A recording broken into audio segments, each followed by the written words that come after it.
تقسیم کیے تھے تو ان دونوں شہزادوں کو بھی 5,000 درہم دیے.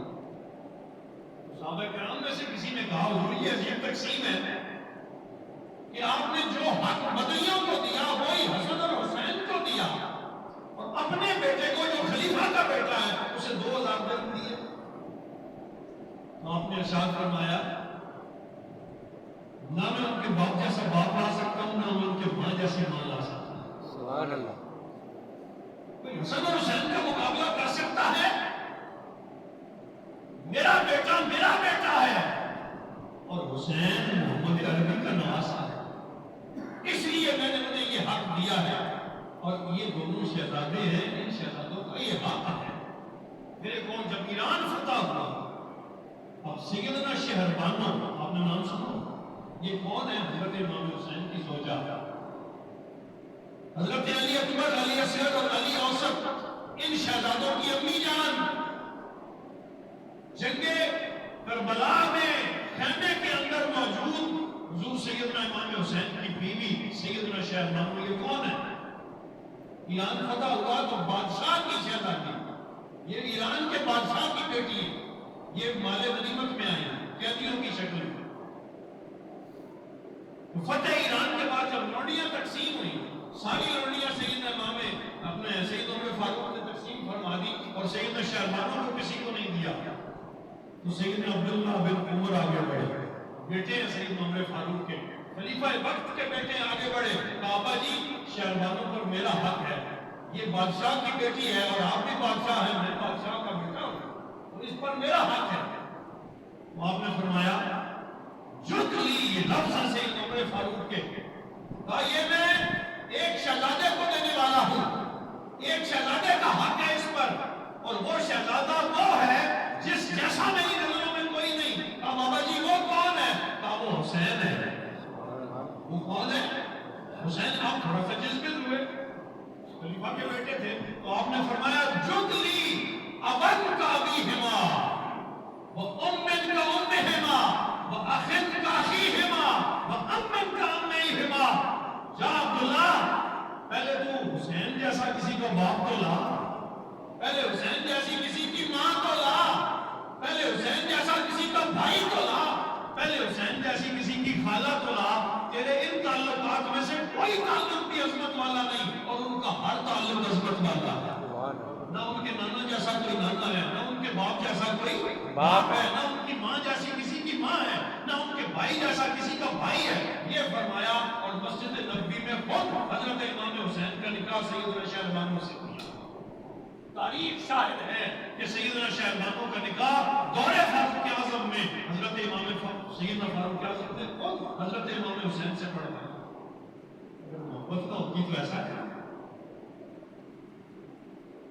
یہ وہ پیار کے رشتے تھے جو صحابہ و اہل بیت میں آپس میں ایک دوسرے کے ساتھ تھے اور پھر اس خوشبخت عورت کے وجود سے اللہ کریم نے 3 شہزادے حضرت سیدنا امام حسین کو عطا کیے جن میں سے 2 میدان کربلا میں شہید ہوئے اور امام زین العابدین میں بعد میں امت محمدی کی قیادت. علی اکبر اور علی اصغر 6 ماہ کے تھے یہ دونوں شہید ہوئے اور علی اوسط یہ امام زین العابدین ہے. زین العابدین آپ کا لقب ہے نام علی اوسط تھا. بیمار کربلا ہے اور بعد میں واقعہ کربلا کے بعد قیادت فرماتے ہوئے نکلے اور پھر ساری زندگی ہنسے نہیں ہیں خوف والی زندگی بسر کر. ایک بات آپ کو بھی سنا دیتا ہوں بڑی کمال آپ بھی تو ظاہر مشغول ہوئے ہو. امام زین العابدین کہنا ہے سیدنا امام زین العابدین واقعہ کربلا کے بعد بیت اللہ شریف کا طواف کر رہے ہیں. طواف کرتے کرتے اپنی چہرے پہ کپڑا ڈالا ہوا تاکہ کسی کو پتہ نہ چلے میں کون ہوں. نقاب کیا ہوا طواف کر رہے ہیں دعا مانگ رہے ہیں اور جو لفظ زبان پہ ہیں وہ لفظ یہ ہے مولا اگر تم نے مجھے بخش دیا تو میں سمجھوں گا ساری کائنات بخش دی. دقت کے ساتھ درد کے ساتھ روتے ہیں.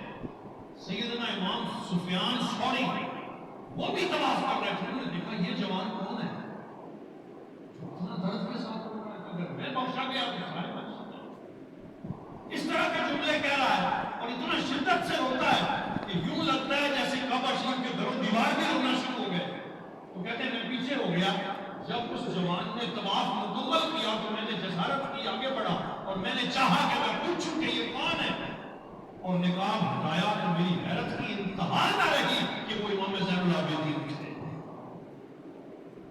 یہ آپ کی بڑا کا عالم تھا، بندگی کا عالم تھا، اپنے آپ کو سب سے حقیر تر سمجھتا، زندگی میں کبھی بھی بدلے کی بات نہیں تھی۔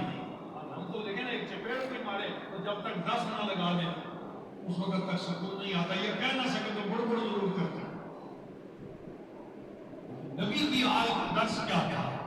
امام زین العابدین نے خیمہ لگایا ہوا تھا مدینہ کے رستے پہ، اور خیمے میں رہائش ہے۔ دورے زندگی میں واقعہ کربلا کے بعد خیمے میں رہائش پذیر ہے۔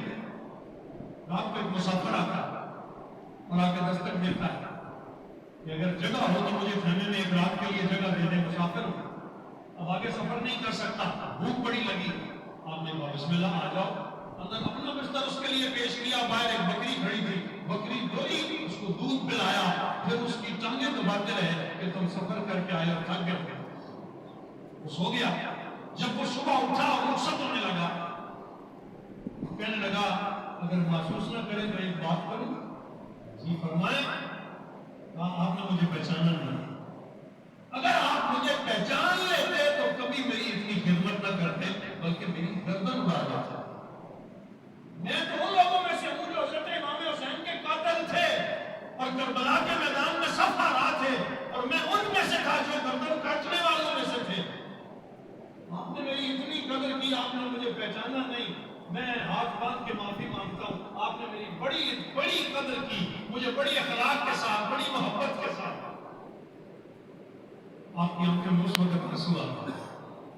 کہا یہ نہیں چھیڑتا تو اچھا تھا، پہچان تو میں نے اسی وقت لیا تھا جب تو شام کو میرے دروازے پہ آیا تھا، لیکن وہ جو تم نے کیا تھا وہ تمہارا کردار تھا، اور یہ جو میں نے کیا یہ ہمارا کردار ہے، یہ ہمارا کردار ہے، یہ آل رسول ہے، یہ وہ خانوادہ پاک ہے کہ جس نے اتنے بڑے ستم